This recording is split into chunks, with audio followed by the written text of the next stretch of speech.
welcome to this special of 9 Minutes. I'm Haley, and today we're going to talk about the Holocaust. In recent years, many things have come up about it, but here's the real question.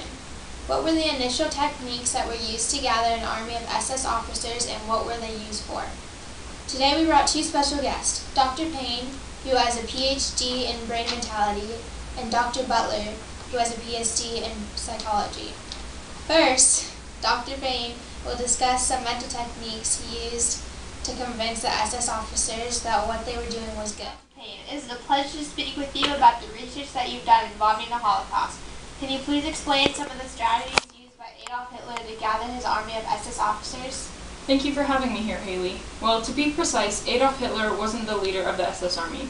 Heinrich Himmler was the commander from 1929 to 1945. The motto of his recruits was True Tapfer Gehorsam, which translates to loyalty, valiant obedience.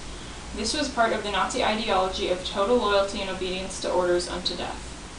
That is very interesting. Could you explain what Heinrich Himmler told the SS officers to convince them what they were doing was good?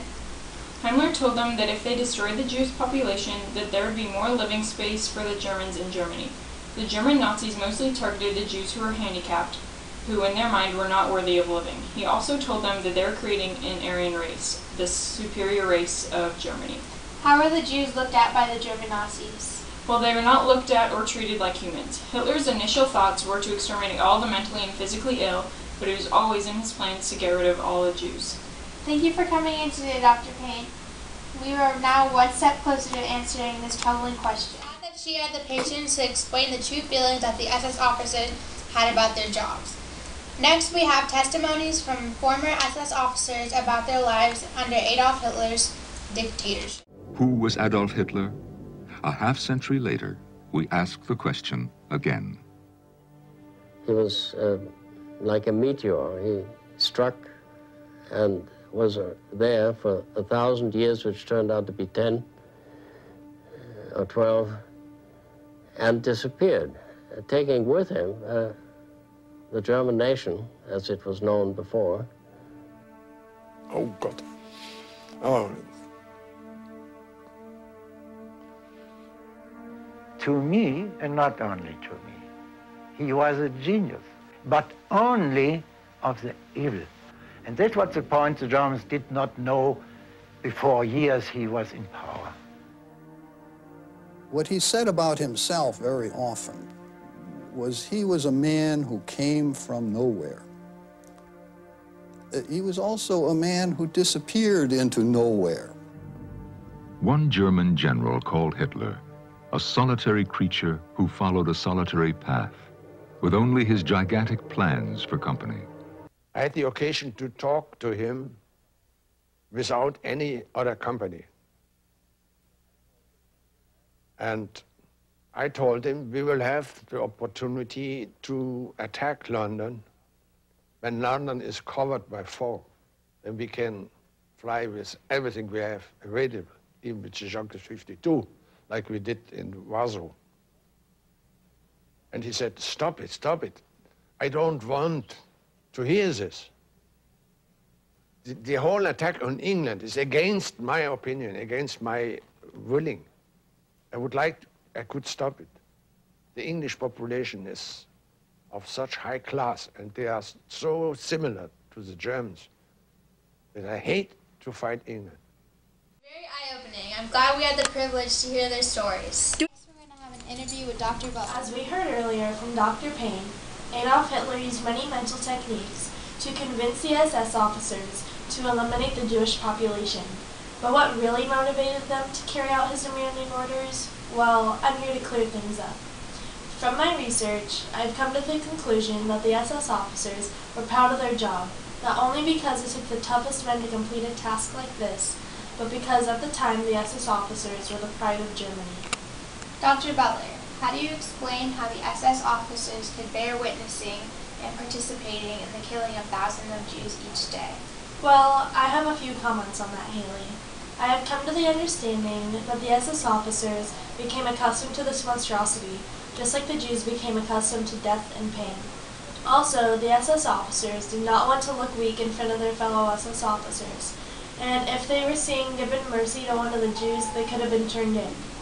It is also interesting to note that the Germans had the option to opt out from working in the concentration camps, but there was never a shortage of volunteers.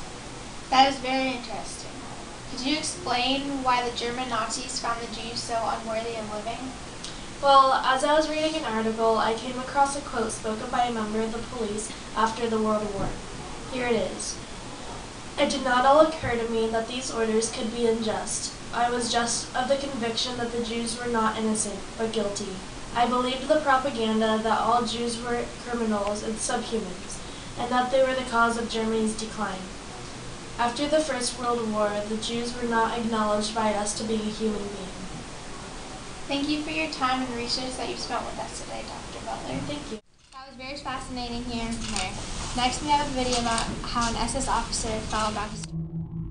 Franz Stangl was a career policeman. He was an Austrian, and with the arrival of Nazism, he joined the Nazi Party, and he also became a member of the SS. Then he worked his way up the Nazi Party ranks.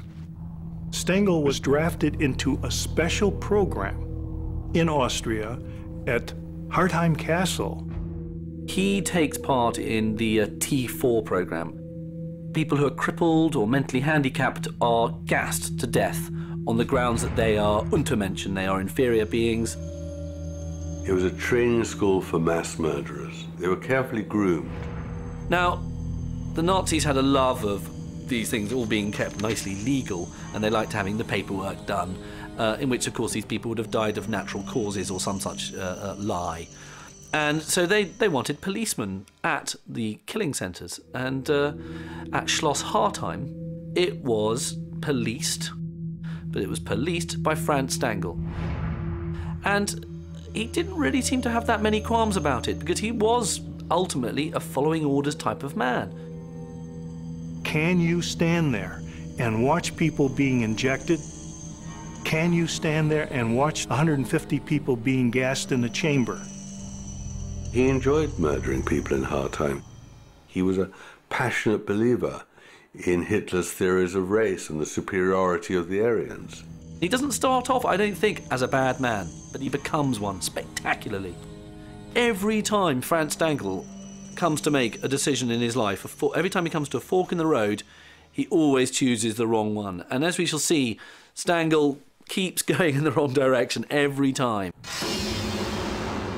Himmler, who was the head of the SS, personally selected Franz Stangl to supervise this place. He appointed him to that post because he knew that he could handle it. By the time they finished, they had murdered around 30,000 people.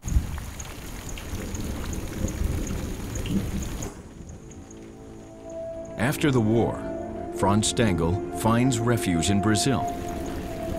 He builds a comfortable life for his wife and 3 daughters.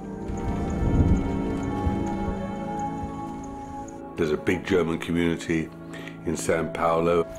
It's like home from home. He's happy. They got their Wurst and their Wiener Schnitzels.